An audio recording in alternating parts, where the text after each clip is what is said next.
സഹോദരീ സഹോദരന്മാരെ, പുതിയ ലോകത്തിന്റെ പടിവാതിലിനരികെ ഒരു വൃദ്ധ പുരോഹിതൻ നിൽക്കുന്നു.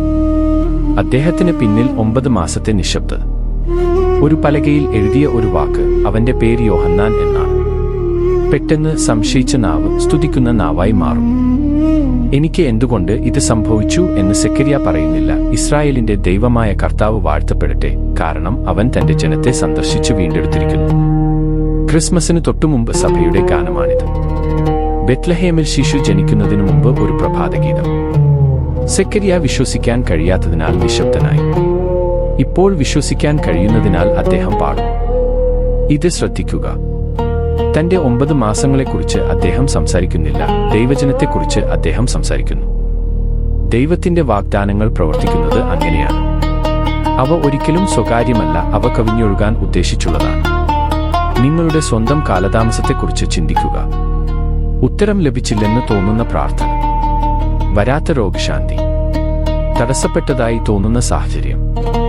സെക്കരിയ ഇന്ന് നമ്മോട് പാടുന്നു, ദൈവത്തിന്റെ കാലതാമസം ദൈവത്തിന്റെ നിഷേധങ്ങളല്ല. ചിലപ്പോൾ കർത്താവ് നമുക്ക് ഒരു വിശുദ്ധ നിശബ്ദത നൽകുന്നു. അതിനാൽ വിശ്വാസം ആഴമുള്ളതാക്കാനും നമ്മുടെ ഹൃദയങ്ങൾ തുറക്കാനും കഴിയും. ആ നിമിഷം വരുമ്പോൾ ആദ്യ വാക്ക് എന്തുകൊണ്ട് കർത്താവേ എന്നല്ല, മറിച്ച് കർത്താവ് വാഴ്ത്തപ്പെടട്ടെ. സെക്കരിയയുടെ പാട്ടിന്റെ അവസാനം നമ്മൾ കേൾക്കുന്നു, ഉയരത്തിൽ നിന്നുള്ള സൂര്യോദയം നമ്മെ സന്ദർശിക്കും, ഇരുട്ടിൽ ഇരിക്കുന്നവർക്ക് വെളിച്ചം നൽകും. ഇരുട്ട് യഥാർത്ഥമാണ്. പാപം, ഭയം, കഷ്ടപ്പാട്, മരണം പോലും.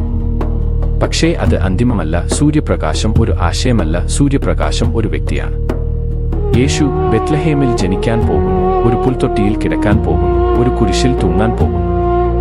ഓരോ ക്രിസ്മസും ആ സൂര്യോദയത്തിന്റെ ഒരു കിരണമാണ്. ഇത് അടുത്തിടെ എനിക്ക് ഹൃദയസ്പർശിയായി വെളിപ്പെട്ടു. ഒരു വീടിനെ ആശീർവദിക്കാൻ എന്നോട് ആവശ്യപ്പെട്ടു. അകത്ത് ഒരു ചെറിയ മുറിയിൽ 14 വർഷത്തിലേറെയായി കുമ്പസാരത്തിന് പോകാത്ത ഒരാൾ കിടന്നു.